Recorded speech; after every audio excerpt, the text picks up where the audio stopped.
bashkëdhetar, përfaqësues diplomatik të Shqipërisë dhe Kosovës, mirë se takohemi në këtë ditë përkujtimi për një vjetorin e vdekjes së Adem Demacit. Jemi privilegjuar që pata mik shtëpia dhe mik personal e për ju sot do ndaj disa kujtime dhe presa që pata me bacin Adem. Me emrin Adem Demacit një njoftuar si fëmijë në vitin 1974, atëherë kur kushëriri im Binakula i ranë në burg si antari lëvizjes për çlimin e Kosovës. Bisedat e prindërve dhe xhallarëve për burgosin, pastaj shkuarjen e papës në Prishtinë ditën e gjykimit të Binakut na plotësuan me informata mbi lëvizjen dhe me emrin e Adem Demacit.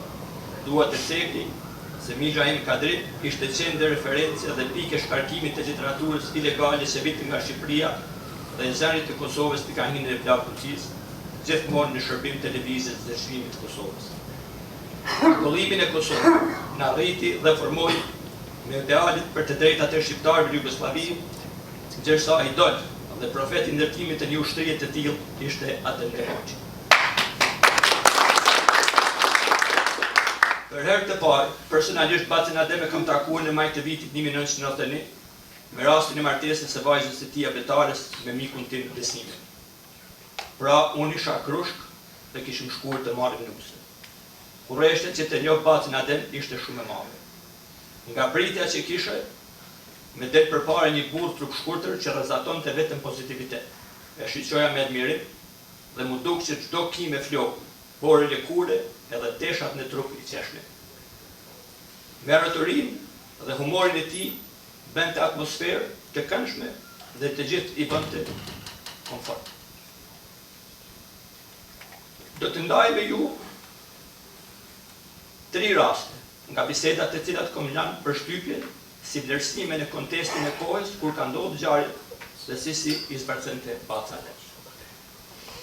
Në dhjetor të vitit 1992, baca Adem ishte për vizitë në New York. E thira në telefon të Kshaqirgashi, ju prezentova, nuk isha i sigurt sa i kujtohem, me tha po, shumë mirë me kujtohesh dhe dua që të vizitoj. U gëzova pa mas. Ditën e pushimit, shkova në Manhattan e mora dhe u ktheva me tren. Ne jetonim në Brooklyn në një hipodrom, edhe nuk kishim as një vit në Amerikë, dhe sikur çdo i mërguar rishtas, thuaj se ishim as kon. Vizita e tij na erdhi sikur na shifte Zoti. Gjatë gjithë udhës, darkës dhe denjës me plot vëmendje. Ai u interesu për ne, të kaluarën, studimet, universitetin, jetën në Amerikë dhe vendimet për ta lëshuar Kosovën. Ju dhimbsa, me një zonë ngushëllimi, në një farë mënyrë me tha, ju jeni në internim të dhunshëm. Fat është që jeni në Amerikë, mesoni dhe përfitoni nga ky shtet mik dhe i zhvilluar. Na dha kurajo, forcë dhe shpresa për të mirë. Vizita dhe fjalët e tij na mbajtën në disponim një kohë të gjatë. Ademi ka qenë një humanist i madh. Brenda atyre 5-6 orës sa ishim së bashku, disa herë ka përmend skamorët dhe të pastret në rrugën e Manhattan. I kishin bërë shumë përshtypje dhe ishte i habitur si është e mundur të kenë kaq numër i madh të pastreve dhe ata të jenë të ekspozuar në rrugët e New Yorkut. Në atë vizitë më kishte sjell dhurat një libër. Është ky libër.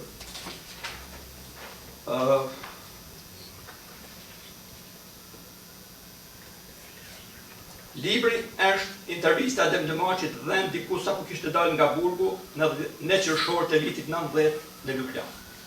28 vjet, as i gjallë, as i vdekur. E hapi këtë libër dhe me tha që i kam prerë nga faqja 62 në faqen 70. E di pse, këtu kam lartësuar sistemin monist të Shqipërisë dhe udhëheqjen e tij në krye me ndërhoxhë. Intervistën dhe botimin e kam bërë para se ta vizitoj Shqipërinë. Kur e kam parë Shqipërinë, për herë të parë kam kërkuar të takohem me popullin dhe njerëzit e mi të ikur nga Kosova. Nga ata mësova për Shqipërinë, popullin shqiptar, jetën e komunizëm dhe jetën e kosovarëve. U dëshprova shumë çka pash dhe ndëgjova. Kur kam rritë në takimin me Zalin, tekstualisht i kam thënë. Me vjen keq që kam lartësuar sistemin dhe udhëheqjen e Shqipërisë komuniste. Jam i dëshpëruar pa mas. Në gjendjen që shoh Shqipërinë, jam i zhgënjur në trajtimin që u kishit bërë kosovarëve. Meqense se nuk pash burg, kam përqendrimin. As punë të rëndë në metalurgji e tharje kretash që nuk ishin përmbushura me plot kosovarë. Ata kanë ikë nga Sërbi dhe ju kishit keqtrajtuar pa mëshirë. Është fat që nuk e kemi ditë të vërtetën, me qenë se kam frikë se vetdia kombëtare kosovarëve do kishte qenë shumë më ulë se sa që e kam gjetë kur kam dalë nga Bukur. Pra, vëlla, kjo është arsyeja që të thash se i kam prerë disa faqe, i kam prerë vetëm me gërsharën e kopjet që më kanë ngel, dhe ti s'do i lexosh ato fragmente. Kjo tregon sa i madh, sa me një dritur dhe demokrat ka qenë bashkë. Ka dhuruar dikën për 30 vjet, por në momentin që e shef realitetin, bën kthesën për 180 shkallë. E kam lexuar përsëri këtë libër këto ditë.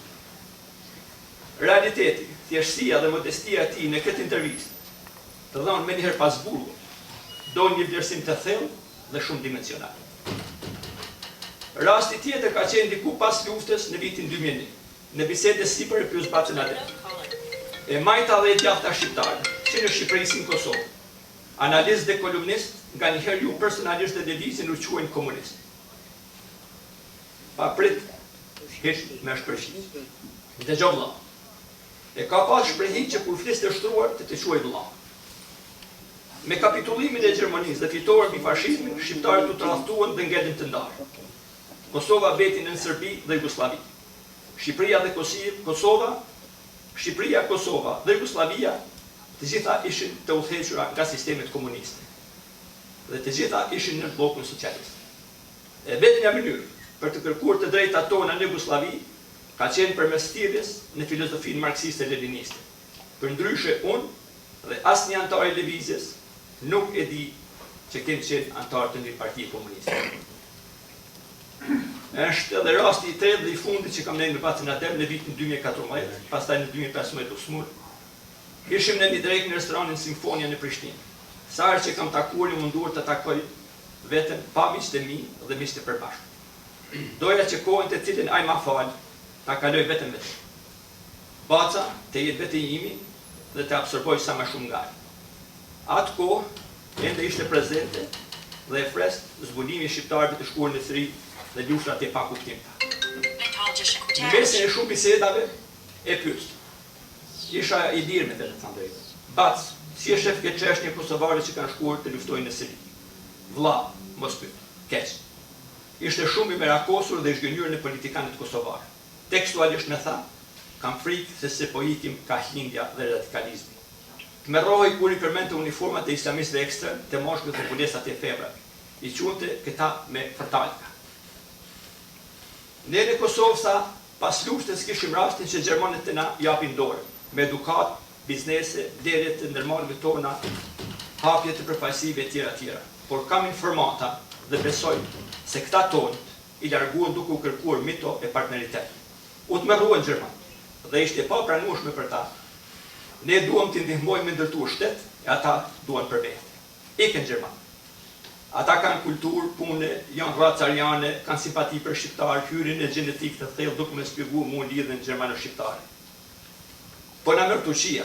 Turqia ka pas gjithmonë aleancë me Serbinë në dëm tonë. Në vitet e 90-ta, atë kur Serbia mbylli shkollat publike në Kosovë, Turqia nëpërmjet Beogradit hapi shkolla turke në Kosovë duke u vënë emrat e turqëve me prejardhë shqiptare. Edukuan fëmijët tonë, u dhanë bursa për të studiuar në Turqi dhe pas luftës i sollën kuadrën e Kosovës. Vazhdojnë edhe sot. Këto kuadra të edukuara në Turqi patën role agentësh, bën lidhje me ndërmarrjet dhe politikanët tonë. Turku na e kupton mentalitetin tonë, na kanë sunduar 900 vjet, 500 vjet. Pra turqit na e blen Kosovën. Kanë depërtuar thellë në shkollë, kulturë, muzikë, hapje të fondacione dhe ndërtim të xhamiave. Kanë frikë se po ikin ka hindja. Kanë qenë fjalë tekstualisht Bacës Adem. Ishte pa pranueshme për Bacën, për mua dhe njerëz me logjikë të shëndosh, që bota e krishterë perëndimore të na shiroj dhe të na jep na përkrah gjithmonë ne të shkojmë në të kundërt. Është fatkeqësi se kur doli Adem Demacit nga burgu, Kosova ishte një burg kolektiv. Nuk ishte ndonjë institucion apo subjekt që ta priste, vlerësonte dhe emëronte në vendin ku meriton. Nelson Mandela nuk e priti dhe deshti vetëm Afrika e Jugut, e deshti dhe mbështeti për kryetarët e Afrikës së Jugut e gjithë Afrika. Adem Demacit nuk ishte një individi, i një klani, grupi, një partie politike, e më së paku klientelizmi apo për hatër të dikujt. Adem Demacit ishte vetë liria e Kosovës. Me Adem Demacit është lidhur një ushtri e tërë disidentsh legal dhe ilegal. Janë të lidhura demonstratët e Kosovës dhe liria e flamurit shqiptar me 1968. Është lidhur në Universitetin e Prishtinës, demonstratët e 89-shit, 89-sh. Është lidhur rezistenca paqësore. Vitet e 90-ta, lufta u çekes, Adem Jashari dhe çdo ngjarje gjen në pavarësinë e Kosovës. Pra Adem Demacit nuk do kishte, pa Adem Demacit nuk do të kishte as intervent të NATO-s dhe misi me Amerikën. Për Adem Demacit, kombi dhe Adheu ishin mbi të gjitha. Kosova kishte një lider shpirtëror, intelektual, ku mund të bashkoheshin të gjithë rreth tij. Adem Demacit nuk u shpërblye nga Kosova për sakrificën dhe veprat që i dha kombit shqiptar. Jo për interes të tij personal, por për interesin e shqiptarëve dhe vetë Kosovës. Partitë politike që kanë qenë në udhëheqje pas luftës në Kosovë, kanë shpërfill bacën Adem. E kanë shpërfill për interesat e tyre, jo të shëndosha lideriste, politike, nepotiste, dhe për t'u pasuruar jo legalisht. Për këtë arsye, është edhe izolimi, tjetërsimi me raste, edhe i etiketuar nga më të zeza. Dua të besoj se në çdo tranzicion dhe ndrim sistemesh, njerëzit që shërbejnë shoqërisë, këtu edhe kombit, për një periudhë të shkurtër nuk vlerësohet. Janë sikur njerëz të artit apo njerëz të shenjtë. Duhet të kalojë kohë që njerëzit të vlerësohen drejt. Shpresoj dhe uroj që shqiptarët të formojnë ndonjë institucion të strategjisë kombëtare dhe të ndajnë fondet e mira për të, dhe që figurat tona kombëtare, të cilat i kalojnë kufit tonë, të jenë shtylla mbrojtëse të interesit nacional. Në të ardhmen, uroj që në evenimente dhe për vjetorë të tillë të organizohen nga institucione shkencore dhe vetë shteti i Kosovës. Adem Jashari dhe njerëz të kombit si ai na kanë dhënë ne, botës dhe humanizmit. Labi veprës, jetës dhe sakrificës së Adem Demacit.